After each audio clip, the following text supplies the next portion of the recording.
When we create new realities, like sounds, materials, drawings, etc., we are being creative.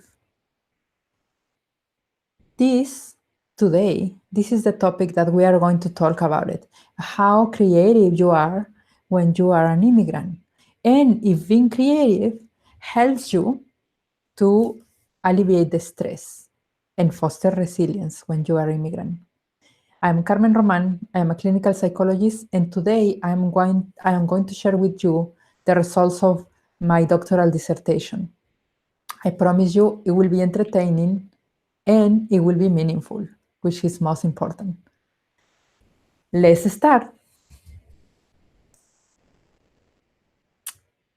As I was telling you, when we create, when we express ourselves through creativity, it's extremely important because we are succeeding in being relaxed and happy.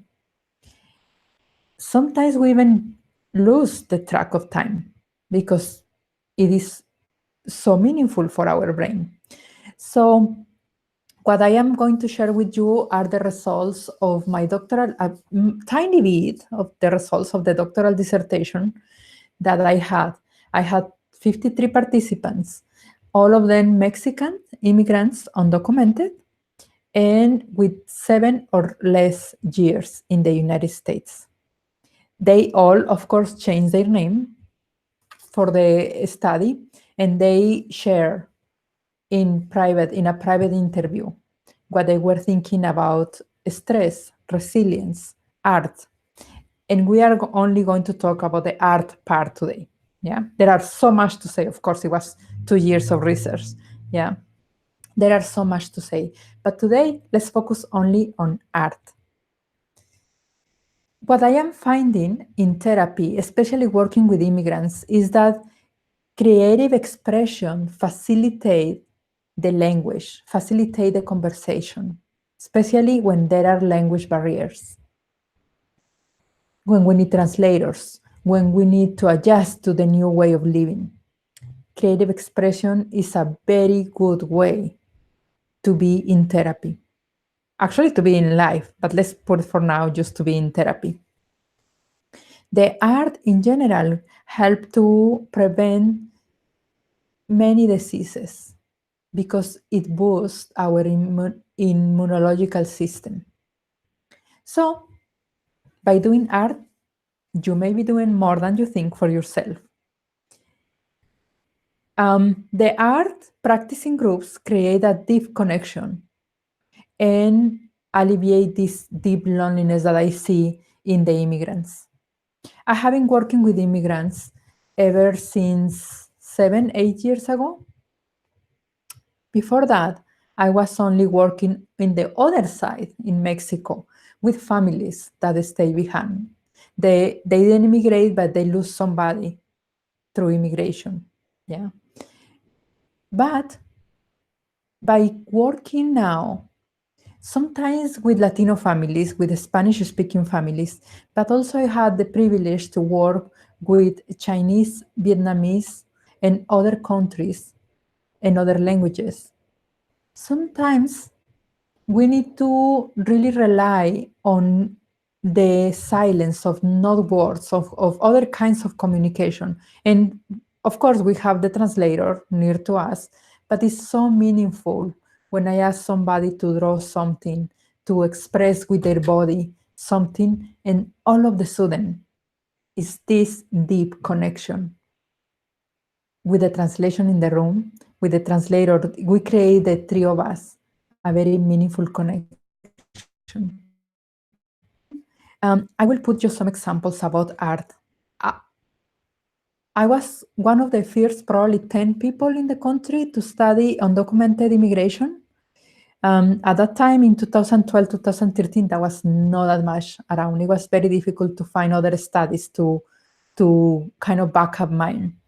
It was actually difficult to get my institution to approve me for studying undocumented. And why I wanted to study the undocumented population? Because we are adding another layer of stress. It's stressful. It's already really stressful to immigrate to another country.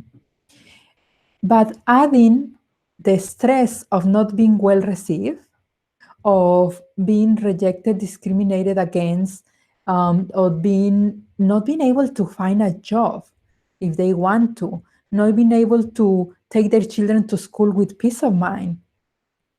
Really, the undocumented status gets in filters into every state of being. It was also difficult to find a researcher that wanted to back up my research, to be part of my committee, because of course it's a very political topic. It's a very difficult topic. And I was very, very happy and very grateful that a professor from Stanford was willing to believe in the project and was willing to put his name. Amado Padilla, besos wherever you are, because he was the one saving my project. And all, yay!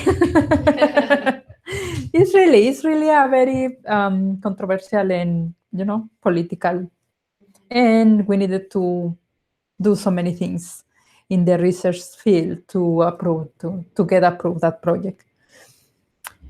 And the most fun part, it was that I needed to go and find the participants, because I needed to be, I remember in January, it was 2012, in January 2013, in the corners, then when they go to Home Depot or to all of these corners to find jobs, I was right there with them in the morning.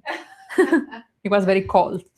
And my husband, who is a gringo, he said, I will go with you. And I say, no, if you go with me, they will not trust me. Yeah. And they will not talk about it. So I need to go by myself. So I was just standing there, trying to gain in their trust. And after 3 days, somebody offered me coffee and somebody offered me bread. And I knew I was part of it now. And I went to several communities. I went to an art center. I went to the streets, the libraries. I was scaring people because we were on vacation, my husband and I wanted the waitress and everybody participate in the study, and they were getting very scared, because there is nothing more scary than say, hey, are you undocumented? Do you want to talk to me? I am doing a research. And most of them say, how do I know that you are not a police officer? Yeah. And it's true. How they don't know? Yeah. And we record the interviews and they change their names. All of these that you are going to listen, they change their names. And I spent probably an hour with them, or an hour and a half sometimes. For some of them, it was the most beautiful experience because somebody was listening.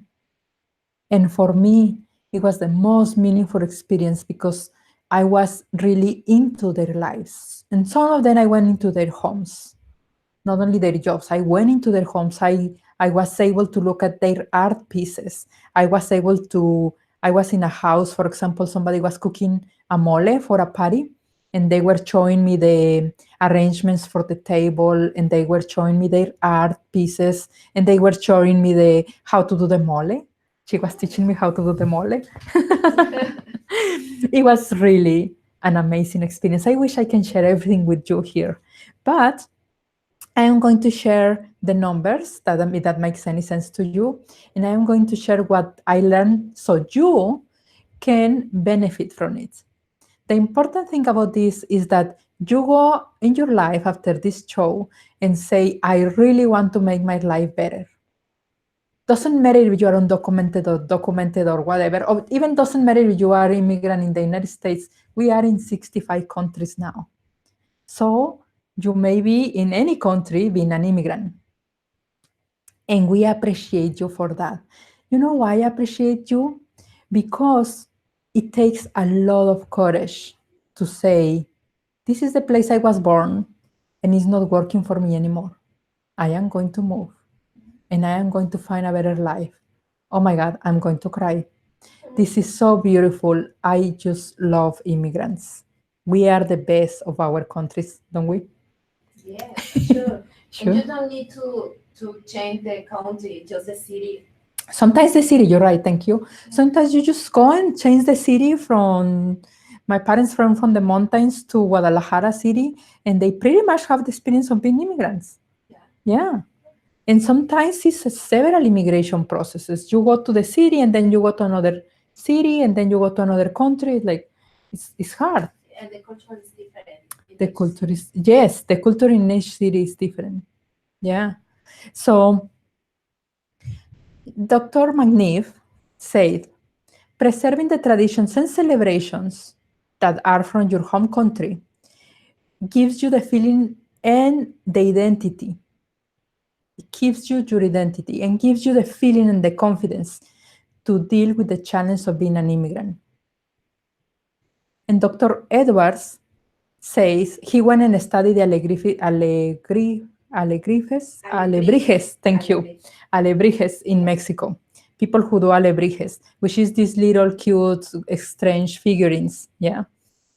He went and studied there how they do it, how impact has in their lives, and say they keep the traditions and they gain relaxation and fulfillment, spiritual fulfillment. There was another researcher that studied the dance of curpites in Michoacan. It's people who are immigrants in the United States but go back to their hometown in Michoacan, and they do a dance every year in San Juan Nuevo. And he say people is risking their lives just to go to this party because they cannot replicate it easily in the United States. And the simple why it cannot be replicated is because their families are not here.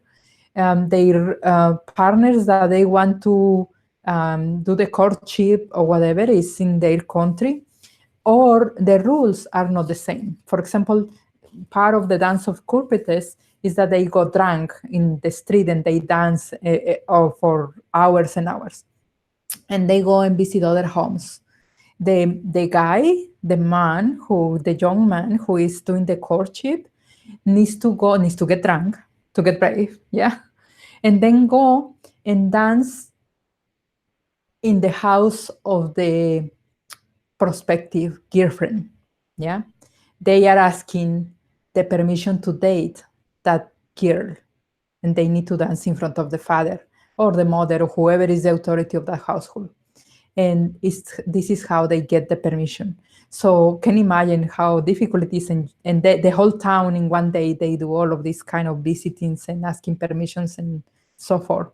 And the girls prepare their attire for a year. They do the embroidery, everything that they need to be done for them to be dance. It's kind of a replica of a woman in a very exotic dressing. I wish I can share pictures with you. There is, if you go into YouTube and say the dance of the curpites, you will find a lot of information about it. So those studies, it was another doctor in San Francisco that studied a group of women. She put together a group of women, immigrants, undocumented, Latino, and she put them to put a mural. They together draw a mural in some street of San Francisco. And then she researched how they were getting together as a group, what happened as a group, and what they learned as a group, and what was the similitude with therapy. There is a lot of beautiful information around. So my study had the purpose of informing the therapists in the United States that art is not painting with oil or painting with watercolor.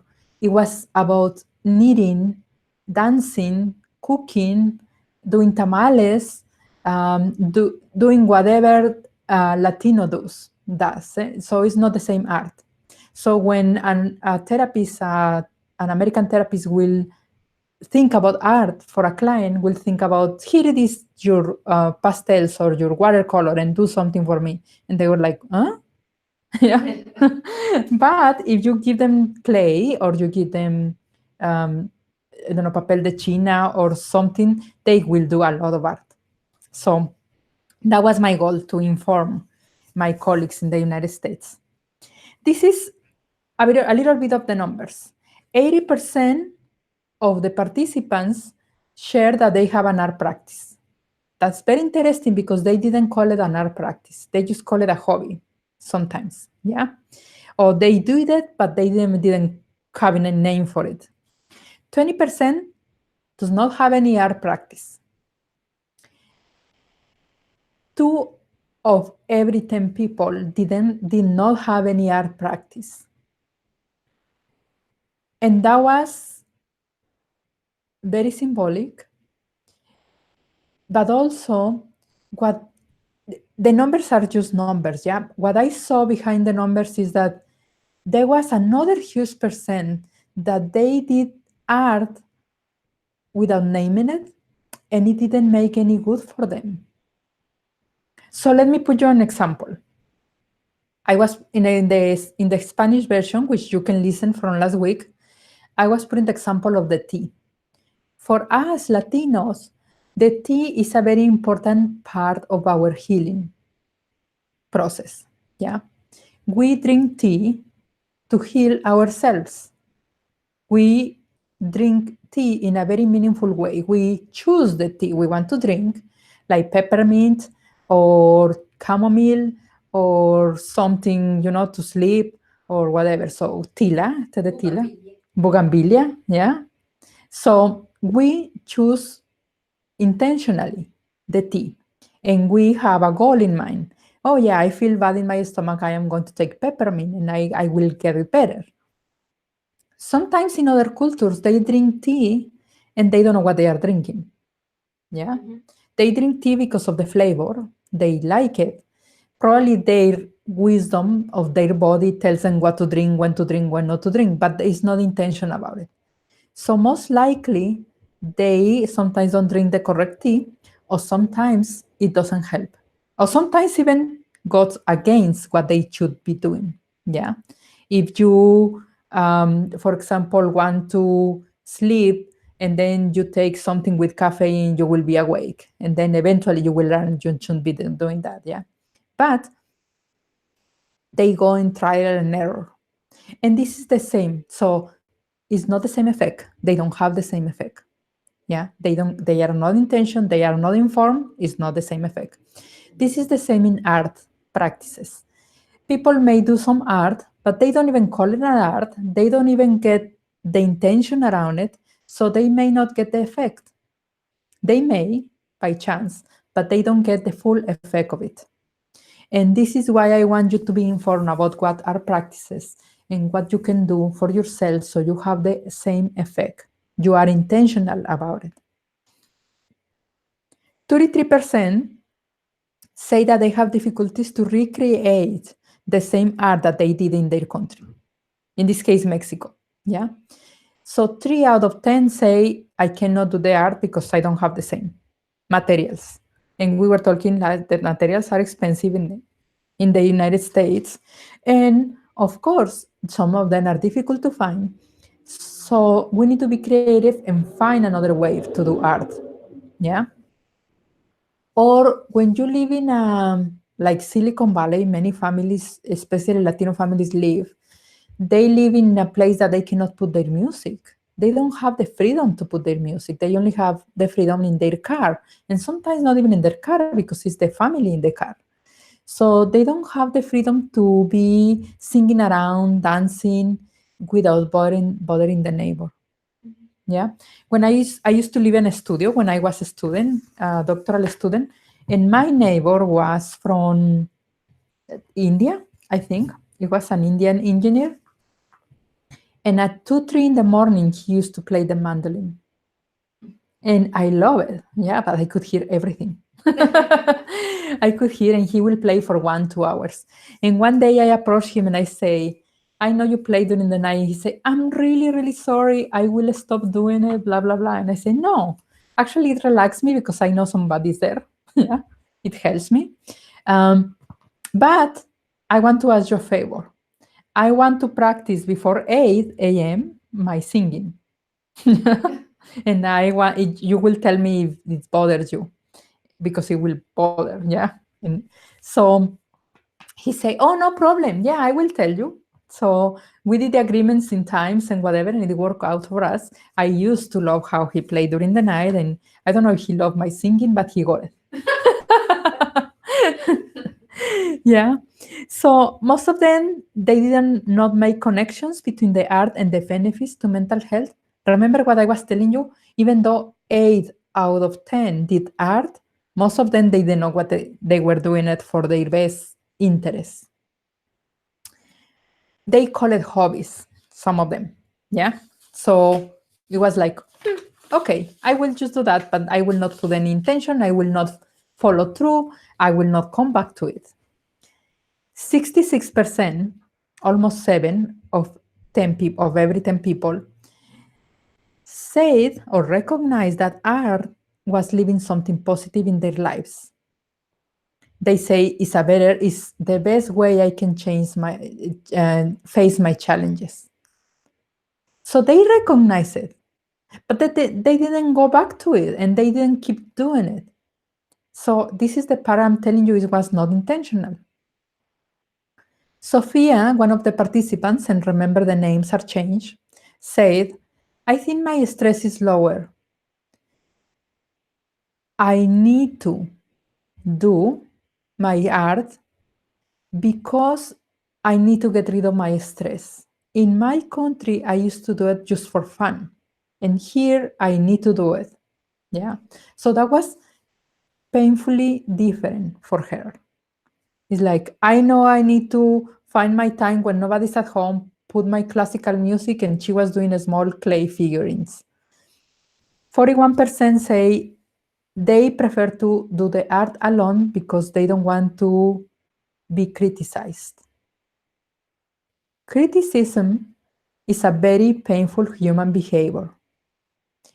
If you criticize somebody, it's like you are pulling a knife into their feelings and you are harming them more than you think. Whether they are adults or children. Children, of course, receive more, impact more their lives, yeah. So criticism is a very painful behavior. And you know what? Criticism is something that we use against ourselves. When we paint or do art or draw or journal or write or dance or sing or play music, yeah, we criticize ourselves. We are hard on ourselves, and that takes out the fun of it, the fun part of it.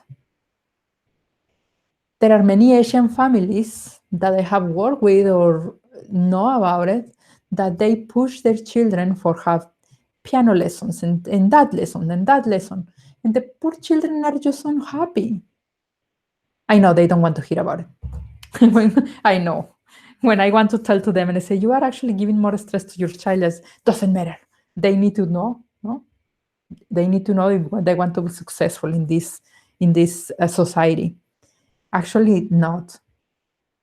Because what you are generating is somebody who hates piano or whatever you want to teach them or you want them to learn. So criticisms can be very hard. And think about a child. If a child is worried that his drawing or her drawing is going to be accepted by others, it will not do it. Yeah. But mostly the child is not worried. Mostly the child is just happy doing it. And they actually believe you are going to like it. They come and show you and say, this is what I did, and they are very proud of it. And they learn the hard way that sometimes they need to accommodate their art to fulfill the expectations of the adults. How painful is that, yeah? So if they do flowers, pink flowers or blue flowers or green flowers, and people say, that flowers are not that color. You need to do that and that and that. We are bringing them our piece of reality that actually is not needed, really. And think about yourself as an immigrant. As an immigrant, I am going to give you a beautiful metaphor for you to keep in mind. The years of the time that you have in the new place, new city, new country, is the same that is the new you. If you are 3 years in the new country, you are a new you, 3 years old. And you think about a 3-year-old doesn't accomplish that much in terms of adult life, yeah? Doesn't know that much. Sometimes it's difficult to pick up a conversation in the phone. Sometimes it's very difficult to get from point A to point B, yeah? Because it's a 3-year-old, yeah? We cannot expect that much. But it's very interesting that you expect that much of you. Yeah, it's extremely interesting. You are not, you don't know the region, you don't know the costumes, you don't know many things, you don't know the inside jokes. There are so many things you don't know, and there are so many things to experience every day. And your brain may actually get overwhelmed. I used to have what I call myself the sofa therapy. And what I did is I was going, every time I feel overwhelmed, I will leave everything, jump to my sofa, and don't move from there. Literally. Yeah? Like a cat. Like a cat, yeah. And I didn't want to put my feet down the sofa. That was how overwhelmed I got. I was studying the PhD with English as my second language. I didn't speak that many English. I did so many wrong homeworks and assignments. I raised my hand. Who knows what I said? How I say it? No, because they rate participation, and I wanted to participate, and I knew sometimes what they were talking about because I had the license from my own country. But who knows what I was saying? So sometimes I was with a sense of humor and I laugh about it. Sometimes it was just like hard. Couple times I left the class and I was so upset and I needed to go to my sofa therapy. And I didn't move until the rest of the day, until next day. So it helped. My sofa therapy helped me because I will go there and say, that's okay. That's okay. Tomorrow is another day. We can do it. Tomorrow is another day. Now imagine writing a dissertation in another language. It was just hard. And I can imagine all the challenges that you are going through. I told you, this is why immigrants are my favorite people. Yeah, it's a lot to face and a lot and sometimes they need to do it because they have their children and they need to feed their children. They need to bring the salary, you know. So people who didn't make art in the participants, they say that they lack of company, that they wanted company to do art, that they were alone, yeah, or they feel shame. It was not easy to find the materials. They say that they were not a space, as I told you, not a space to paint or to draw or to sing or to dance. They feel overwhelmed with their emotions, so overwhelmed that they couldn't even do art. They didn't have any friends or groups or social events that motivate them, but they have somebody who criticizes them. They have new responsibilities, and the new responsibilities were too much to have free time. What is your reason for not doing art? When is the last time you did something creative just for the sake of doing it? I always have these favorite questions. When is the last time you sing, you dance, you draw, you painted, you play with clay, or you just walk in the street without stepping into the lines? When is the last time you behave like a child, like a happy child? When is the last time you did something for yourself to alleviate your stress with intention and that is meaningful? This is the most frequent forms of art that the participants reported. They dance, they sing, they cook, they draw or paint, they make crafts, or they play any musical instrument, mainly drumming and guitars. That was the most reported. I have some sentences for you from the participants. Remember, the names are changed. Actually, they took it very nice Once I say, you don't need to give me, I never learned their name. I never learned who they are, so I cannot trace them now. So that was very important because, it was very important that it really keep their anonymity.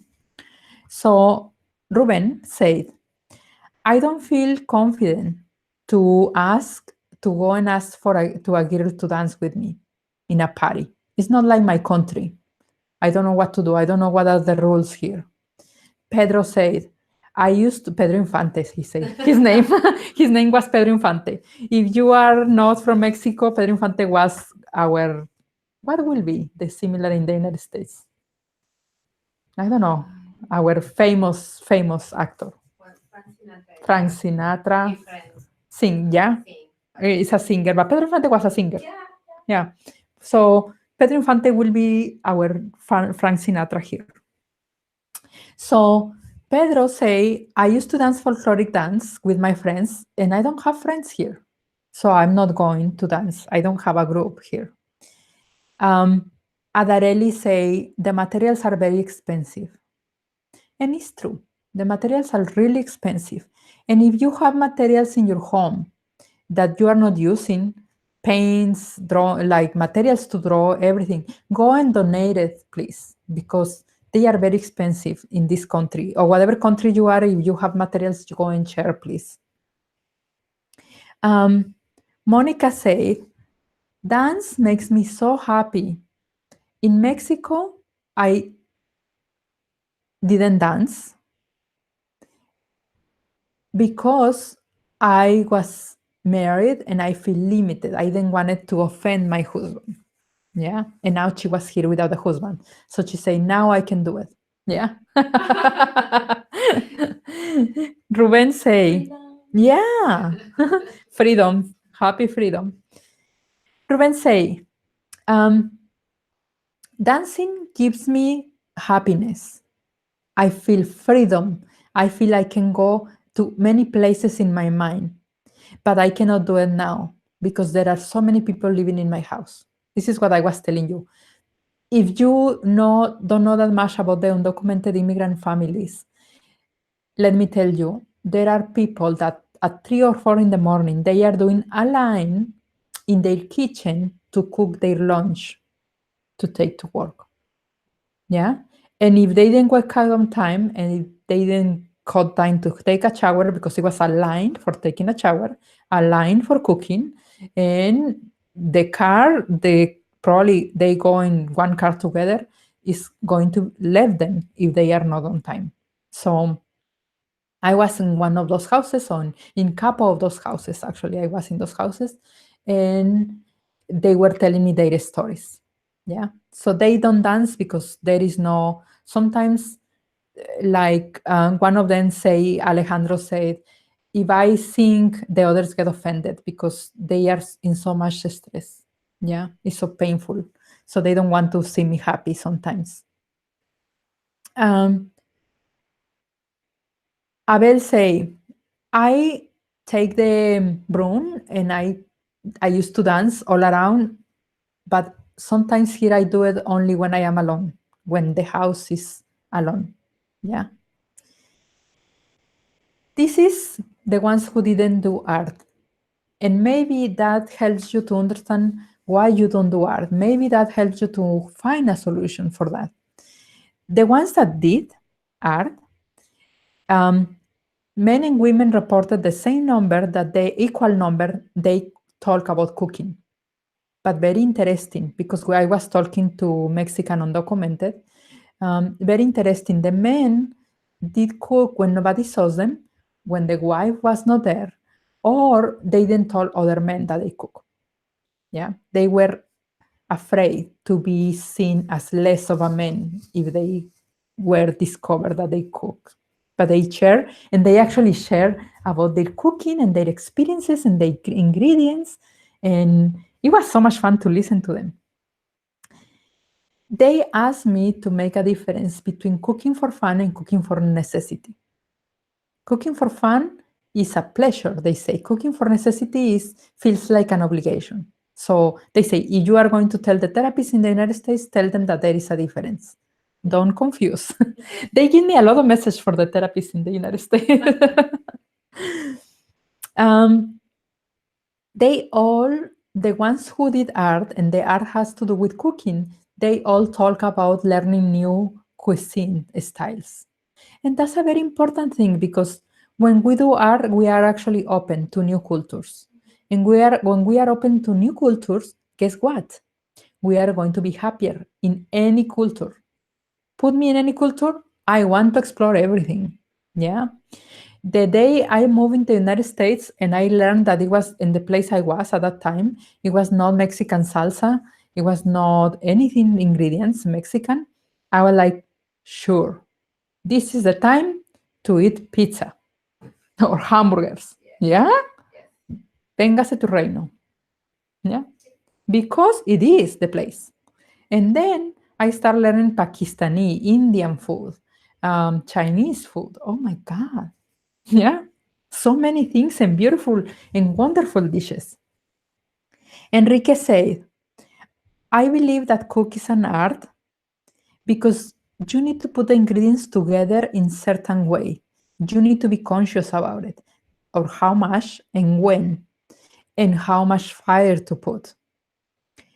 I only cook when my wife is not there because she criticizes me. Raul said, I cook twice a week and sometimes on Fridays. I like to cook because I got distracted from the problems of the exterior. I don't get depressed and I don't get stressed. Guadalupe said, it's a little bit of difficult because here you don't find the ingredients that you are adjusted to. Or sometimes they are frozen and who knows for how much or how long. Yeah. So they don't find the ingredients they want. Raul say, when I was in Mexico, I didn't cook. My wife used to cook and I was the breadwinner. Now in the United States, I cook because she comes later and she comes tired. So I cook and I have the food ready for both of us, the dinner. Yay! Raul, you are one of the ones that we like. Yeah. And we were saying in the Spanish, we are so blessed, Brenda and I, to have husbands who cook. Yeah. And good cookers. Oh my God. Yeah. Let me tell you, it was the first year you guys came that we did a party where men stayed at home cooking and we went for a walk. Yeah. Remember? We went for a walk to the Rose Garden. Oh, yeah. Yes. Sure. We put together an American, Mexican, and German Yes. guy, and we put them to cook in the kitchen. Mm-hmm. Yeah. Yes. And we went for a walk. And of course, we paid the favor. We did for them, yeah. But it was so much fun, and they were so happy and having so much fun taking our kitchen. So cooking it can be singing. Let's talk about singing. Alex said, the idea is to entertain, not to make money. So I go and entertain people and I have fun with it. Because he cannot get paid. Remember, they were undocumented, so he cannot get paid. He needs to kind of volunteer. He volunteers in a church. Maribel say, I sing when I clean my house or the bathroom. I use sing. Yeah. Cesar say, I sing in events, and this is how I collect money for social causes that I care for. Alejandro said, when I am very bad emotionally, I don't sing. But when I am happy, I sing and I bother my coworkers because they are in their problems in their heads and I am very relaxed. But I still keep singing. Actually, one family shared with me that they are in the field, they are field workers and they pick up lettuce. And they say, we go in the field and then we put the music in the tractor and we are following the tractor. And then we finish the line and then we go to the next line and we change the music. So they sing and they dance. I can assure you, I want to eat this lettuce. Yes. Yeah, it's a happy lettuce. I wish all our free workers were happy like this family that they were telling me. For painting and drawing, 20% of them say they draw or they paint with oil or with pastels or watercolor. They prefer to do it alone. One of them say, I actually prefer to do it in company. He used to put his friends to paint together. Eric say, it's very nice when I have new images in my mind. And then slowly they are coming into reality in the paper. Yeah. And he actually showed me his line of paintings and he said, you know what I noticed, Carmen? I noticed that through time, my paintings have been less violent. And that's true. Yeah, that's very interesting because when we are more stressed, we have nightmares, and our nightmares are full of violence. And when we are less stressed, we feel threatened, we feel with panic, we feel with fear, yeah? So we have all of this in our mind. But when we paint that way, when we slowly get adjusted and get better, then our drawings are happy. And I can see that I work with adults or teenagers who has been sexually abused, and I can see their art. Their art is terrifying, like monsters, everything dark, and then it slowly gets better through time. And it's normal. So if you have a child or you have a family member who draws and is all these terrifying drawings, don't worry. Eventually it will get better. The more they paint, the more. We were saying last week, it's better to have it in the canvas or in the paper than have it in their mind. It's better, so let them do. Yeah. Veronica said, I have the time. When I have the time, I just knit. I take my how do you say estambre? My the material to knit. Yeah, no, estambre. Well, if you know, let us know. Yeah. By the way, we are not able to see your comments now because we just don't know how. No, we don't have it. No, I'm so sad. there is a way there, but we just don't know how. No. No, yeah. I have No? the chat. The here. chat. No, the chat is here. Okay. So if you are commenting, we will go back to that. Yeah, because we are just experimenting with the YouTube Google program. And we want to be in YouTube because it's better quality. I like it better than Facebook. If you are listening to us every Tuesday at noon and you were adjusted to listen in Facebook, come on. We are in Facebook now, in YouTube now.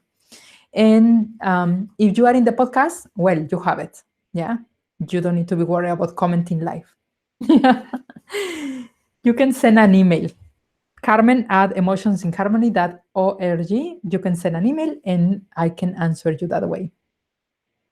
So there are a lot, as you say, there are a lot of quotes from participants. There are a lot of information, but let me tell you one story that moved my heart. It was a person, it was a woman in her 40s. She was doing hand purses. He was doing purses with these little pieces that you take from the cans when you drink a soda? And you take these little like rings from the top, like yes. the pop thing. Yeah. The one that used to pop the can for the soda. These little things. She does purses all on that little metal things and some plastic thread. Yeah. It was very, very beautiful purses. And she does that to sell the purses because that way she was sending money to her country. When I asked her, her name that she put herself here was Veronica. When I asked her about what she does with the purses and what she does with the money, she left 9 children. 9. In a shelter in Tijuana because she didn't want to risk the children to cross the border. So she came by herself, so she sent money back to the shelter.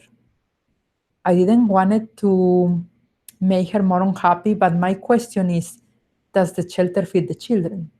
Where is that money goes to? Yeah, I don't know. I had so many more questions. And she say that she was doing that art besides working in the field. She will go and work in the field, and then she will do the art overnight, and then she will sell the purses. Um, because that was the only way she could put together the money needed for living here, for paying her rent and expenses, and then go there. Um, she didn't consider herself doing art or an artist at all. So when I start paying attention to her purses and I took pictures of that and I start talking to her, it was like a little child. She started smiling and being happy, and she brought me so many other things and showed me how she's doing it. And she was like a proud child. Yeah. Because nobody ever asked her, how do you feel? Do you like it? Do you like the colors? What is it? How it feels? Do you get tired? Um, so the beginning of the story was really sad, and she was, of course, sharing her story. But the end of the story was she was really proud to share her art. And there are, I told you, the woman who was doing the mole, a woman who did these figurines that you could put in a Christmas tree. Um, you know what? If I had the money, if I really have the money, I will put a center so people can come and do art. That's my dream. Yeah. Eventually, one day, we are having Emotions in Harmony, a building. In my dreams, Emotion in Harmony will be a building, and we will put art, and people can come. I also visited a community. I went in the streets and told to men who are mainly from Veracruz or Oaxaca, the south part of Mexico. And they do some crosses with picado. ¿Cómo se dice picado? Como lámina picada. Repujado. Repujado. In Spanish is repujado, but it's kind of a metal that they do figurines in the metal. Yeah. And I was visiting them, and most of them actually they were coming together from that particular group that they were doing that in their country to sell for tourists. And they were field workers here. So I asked them, what happened? And they say, oh no, there is no time. And I said, but you know how to do it. You can put together like a workshop, yeah, a work place or something. And they say, no, because we don't have the means to administrate all of this. Yeah. So no, they couldn't do that. They didn't want it to be fined by the police or something by doing that. But definitely, it was a group of men, very sweet men, all ages. It was like 7 or 8 men that I was talking to them in a park. Some of them came to tears when I was asking them, when is the last time you did one of these pieces of art? Do you remember how to do it? Yeah. Remember, my participants were 7 years or less in this country. So they have just these fresh memories. Yeah. Why I didn't ask other people from other countries, other Latinos? Because I needed to narrow my topic. You know how research is. The more narrow, the more precise you get your results. Yeah. But of course, I was blessed during my research to be sitting with Salvadorians, Guatemalans, Hondurans, with many other people, with people who have 20 years in this country, 10 years in this country. I just selected the population for my dissertation, but I got to learn all of this, and I didn't record the other interviews because I didn't want to record something I will not use at that moment. The point is, if you are in a difficult situation, if you are an immigrant and you did art in your country, or you have an art, do it now mindfully, intentionally. Do something. If you are not an immigrant and you are listening to this, God bless you, because what you are listening. But if you are listening, please do some art. Recover some art. You can journal, you can do something. I dedicated my life, my professional life, the last 15, 20 years to study the connection between art and therapy. I have two specialization in art and I have taught in the university. So trust me when I tell you, you can do way more for yourself by doing art than preventing you, because every human being wants to do it one way or another, than preventing you from doing it. With that said, thank you. And just to say goodbye, please, please, please go and donate so we can keep bringing these kind of shows to you. Donate in emotionsinharmony.org. Just click and donate $1, $5, $20, much more dollars, whatever you want, because that keeps us bring to bring you this material. Thank you and bye for now.